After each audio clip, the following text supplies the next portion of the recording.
Hey everyone, welcome to Starting a Counseling Practice podcast. This is Kelly, one of your coaches at zynnyme, and today I'm joined by one of our team members, Michael Vargas. He is one of our accountability coaches, and I'm really looking forward to a little deep dive with him today into accountability and therapy. How are you? Doing great. I'm excited to be able to be here and chat with you and get to kind of share with the people who are listening a little bit more of what we do here, a little sense, a little taste, a little flavor A of little what's something, going on. something. A little I something, think something.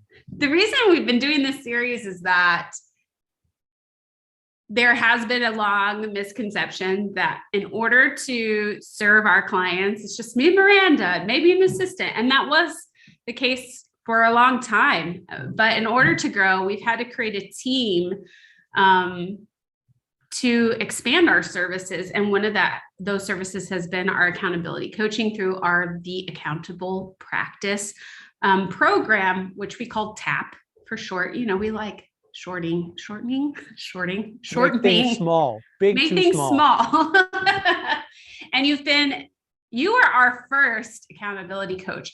And when you're doing something new, let's talk about that for a second. When you're doing something new and you're coming in we have an idea of what it's going to look like. We've got some kind of boundaries and scaffolding around it, but it's evolved over time. Can you talk about what that was like for you to start with a concept, be the first to kind of forge that path, and how it's evolved? Yeah, I think going through things like that, I kind of knew going in, this is a big experiment, right? We're going to get to come in, we have an idea, and we're just going to see how things go. And I kind of like being in environments like that. I like being in the space of creation and exploration. And I really appreciated how you and Miranda did that. Throughout the process, it was really just us getting to do what we did, which was, for me, really getting to meet one-on-one and helping people keep more accountable. I think along the way, what we've done a really good job of is looking at, okay, where are things not clicking? Where are things not moving? Where are things feeling stuck?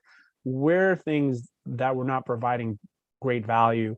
And we've taken time to really look at, okay, how do we start? We got to meet quite a few times and say, hey, this isn't feeling right. This isn't feeling right. This is what other people are saying isn't feeling really good for them. And so getting a better space of that. And I think what we've done over time, the biggest change is really figuring out how to be much more of a whole unit working together. In particular, like you all have the office hours and the monthly Q&A. Then you also have these other resources that are exclusive to TAP, along with me, along with a lot of the tools that we use. And I think we just have a better synergy of it. Even small things of like the Asana. Some people love the Asana, some people it drives them crazy. But what we've really come to realize, it's not about the tool itself. It's about what does the tool provide. And so we keep going. I think we've done a really good job of getting more clear, more specific of not getting worried about the kind of functionality, but more what's the experience that we provide and the outcomes that they've gotten. And I feel like I've done a lot better, or we're continually doing a much better job of that. And we've come a little bit of a way since day one. Yeah. For those of you who are listening and we're like, what's Asana? That's what the organizing project management tool we use for each of our clients in the TAP program, so that they know exactly what they're working on week to week and they can see how it contributes to the larger vision. Everything is kind of connected and flowing. And I think that any component, for those of you who have been thinking about, maybe I'm going to do a course, or maybe I'm going to do a retreat, or these other things, even in your services as a therapy practice, you're always thinking about, how does this connect to the bigger picture? Why do this? Because there's tons of things you can do in the world, but there's limited resource and you got to focus on what you do best, And one of the things that I really like doing and helping clients with is really making that connection to the bigger picture. and staying on purpose and doing what's essential, cutting out the noise. Mhm. So when we were creating the program, that was going to be a component, right? Yeah. And And I think that's a really helpful component, because it's so easy for, including myself, for us as humans to kind of let go of that bigger picture, to let go of the why, to let go of here's what I'm going to say yes to and here's what I'm saying no to. And it's so easy for these bright, shiny items to come in our way and be like, ooh, I like that. And what this is, again, it's not necessarily the tool, but what it provides is the ability to discern, yeah, to say this is specifically what we're going to focus on, and we know we have these other options, but we're saying no for right now at least, so that we can get you to where you actually want to go with focus, diligenceness, and purposefulness. yeah. And I think that whenever you're creating something, you want to make sure that whatever component you add to that offer, therapy or treats or whatever, that it connects to a greater purpose of like, what is the transformation you are seeking to provide? And what are the steps that are going to get you there? And over time, we realized, oh, this is not necessary. Let's scrap that. Hey, we want to improve this. And so it's an ongoing refinement based on a feedback loop between you and us as coaches working together, and then our clients providing that feedback as well. Right. It's an ongoing conversation, just like we talk about outcomes conversations for therapy. We're doing outcomes conversations for programs and how we are of service.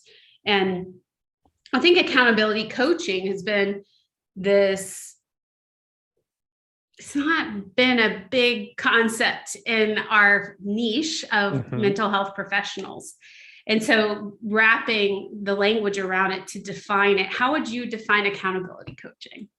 Well, I want to talk a little bit about what you said about the context in which we're in real quick, and then go to that. So who we work with are people who are looking to serve others, people who want to show and help, support, and be there to help people move through whatever it is that they want to move through to have a better depression, and so on and so forth. And that's who we work with, which is so grateful we get to work with people who create impact every single day. And in that space, there's a very specific skill set towards that. And so now we also work with people who want to grow a business. We work with people who want to get to really do the work, but also in a way that feels really good for them. And that's a whole nother skill set, a whole nother experience. And what I think accountability coaching really helps with is those people who are not very familiar with or feel uncertain about how to really go about creating the business and keeping to it, keep sticking with it. And that's what the accountability coaching is there for. And one of the things that it's there for is to help people continue along this journey of creating something that they've probably never created before, that they're scared of creating, that they're feeling uncertain, that they're feeling frustrated with. And we keep you accountable and saying, hey, you're doing great work, you're moving forward, look at what you've done, look at what you're going to get to do. Remember what you're doing this for. Remember, you're doing this not only for you, but for your family, so you can have a sense of freedom, and keeping you on the tracks instead of saying, you know what, I'm just going to give up and I'm going to go back to community work or wherever that may be. And I think that's a large part of accountability, and the program helps with, is keeping you moving forward through the hardship of being an entrepreneur and still providing excellent service for your clients. So I think that's kind of like broad strokes, a lot of what accountability coaching and the program helps with. What do you notice to be some of the common themes around why people don't move forward? Why do they get stuck?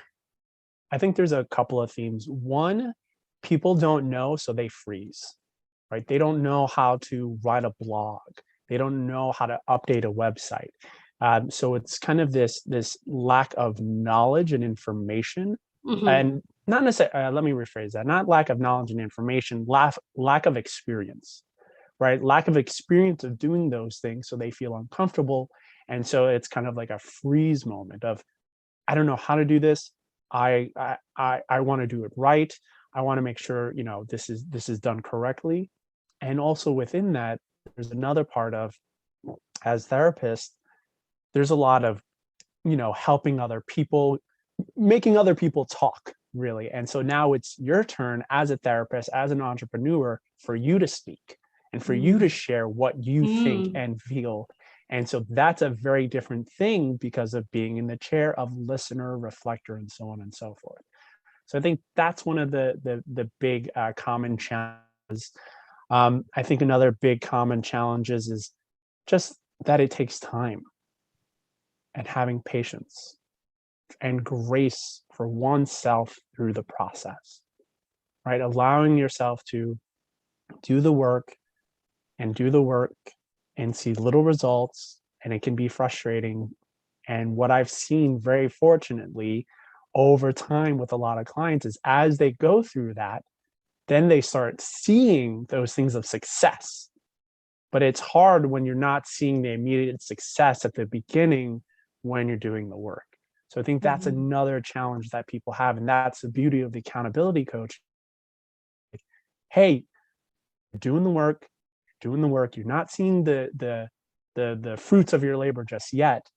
But those who do continue on and those that we continually support, we do get to see the fruits of the labor, small, medium, and then big ones. And that's just so much fun to celebrate. So those are a couple of the some of the like broad stroke challenges that I see people experience going through the process. Yeah, I think some of that is kind of a trauma response, right? Like the freezing, that Hmm. like, I feel immobilized, and then also that whole perspective.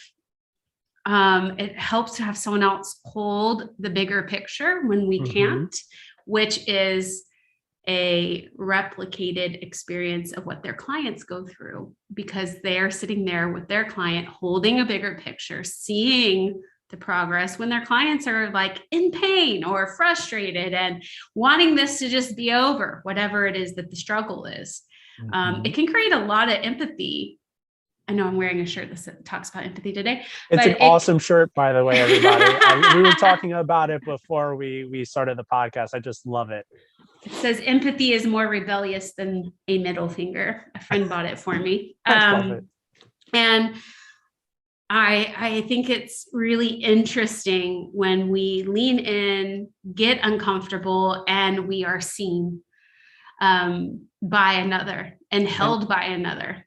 and when you talk about that idea of being seen, we kind of hit on it, but as I also have a master's in clinical psychology. I did a Mhm. lot of that work, and I remember it was a lot of, it's not about us as therapists. It's always about the client. And when you're an entrepreneur, it starts becoming more about oneself to build and have more capacities and to be seen and heard, and for your voice to come across through the internet and to have an opinion and be vocal about it is something that can feel really scary. And that's, I think you and Miranda also do a great job of helping people get through that, of like, people need to hear your voice because there's so many people that don't know how to necessarily access a therapist through insurance, but they can read blogs, they can go on YouTube channels, they can look at video content, and that's where you can have a voice and help other people feel seen, feel heard through what you create. And so even getting people to kind of feel that, and they cognitively know, but then the experience of creating it, there's that, like you said, that freeze and that flight type work. But that's going to even help people so much more when you get your voice out there, which again is a very different type of work and skill set for a lot of therapists. Right. It's a different kind of visibility. Hmm. It is funny. I think maybe that now that you're bringing this up, I think that that's been one of the biggest adjustments in moving from my therapy practice into coaching is the visibility piece. It's something I even struggle with, of how much do I want to be seen? how much do I want? Because sometimes people can come up to me and act like they know me, and I'm just a little, it's a little, Miranda had like a get together of a bunch of her friends and from different areas of like her gym and acro yoga and all that. So we get together and we're in the backyard and a guy says, I know you. And I was like, I know you don't. Let's be clear. And then all of a sudden I realized I don't like thinking about who sees me. Like even now, as we're recording this podcast, I am aware that other people will listen and I want them to hear you. And I am totally ignoring the fact that people will be hearing me. And so it's just interesting as a coach of like, I have a lot of empathy for that place. And it's something I continue to lean in on and grow in. And I'm still sorting through as to like what parts are visible and what parts aren't, like just even simple changes of like, how much am I really posting on social media and why? And I don't really post about my child, privacy stuff. It's an interesting area of growth because I picked a profession where it is about me in terms of that relationship, but the focus is on the other. Right. I am a tool, I am a conduit, but that focus is on the client. It's very interesting kind of stuff to think about. And that is something my own coach and my own therapist actually have been working with me on, is that visibility piece and what does it all mean? And I'm with you on that, where even lately with the content that I'm trying to produce, I'm trying to, again, it's like, as we create this visibility piece, it's okay, I'm going to show 12% of me and then 20% of me. And that 20% is going to be this specific thing. And I realized like a lot of the content that I was producing felt like, to me, kind of dry. Yeah. And I was like, this isn't me. So then what I now do is I edit it, but I add a whole bunch of like GIFs and memes that are funny and playful because that's a big part of who I am. Yes. And it's not coming across, but that's me.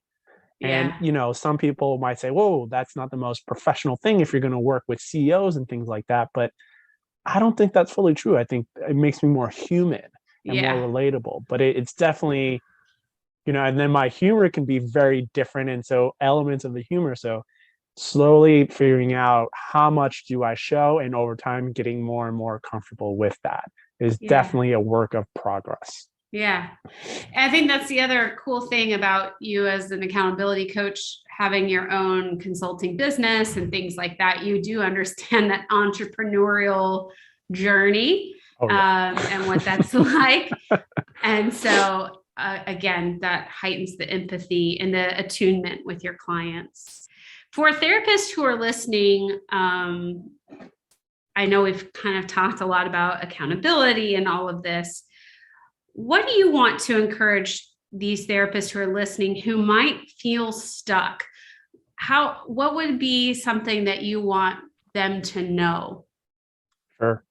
And I think a lot of times people, for the most part, have a sense of what they can do, but they just feel stuck actually doing it. So one thing that I actually work with a lot of clients on, and they found this very, very, very helpful, is what I call the diamond method. It's pretty simple. Let's say you want to create one piece of content, one little blog, one something where you're putting out your thoughts out there and you're feeling stuck with it. Well, first step is to allow yourself to create whatever that is with freedom, no judgment, openness, curiosity, exploration, and you're just opening the possibilities of what you want to create. And know that you don't have to post a single word of what you wrote. You don't have to post a single second of a video that you might have created, but it allows you to go into the space of creation and doing and moving forward without the worry of judgment, of of that fear of anything. You're just getting to be in a space of creation. So allowing yourself to do that freely, whatever that is, and get to do it for you. And then when that's all out and done, then go back to it and say, is there anything here that I actually do want to post, that I want to share, that I want to bring a voice to? And you can go through what you have created, and then you could start making a choice, and then you start closing in, being more specific of what it is that you want to share. So open, freedom, non-judgment. After that's all out, then you start being a little bit more specific of what do you want to create and share. And I found like a lot of people have said that that process has been really helpful. I love that. Well, thank you for being here, for sharing just your heart and your presence.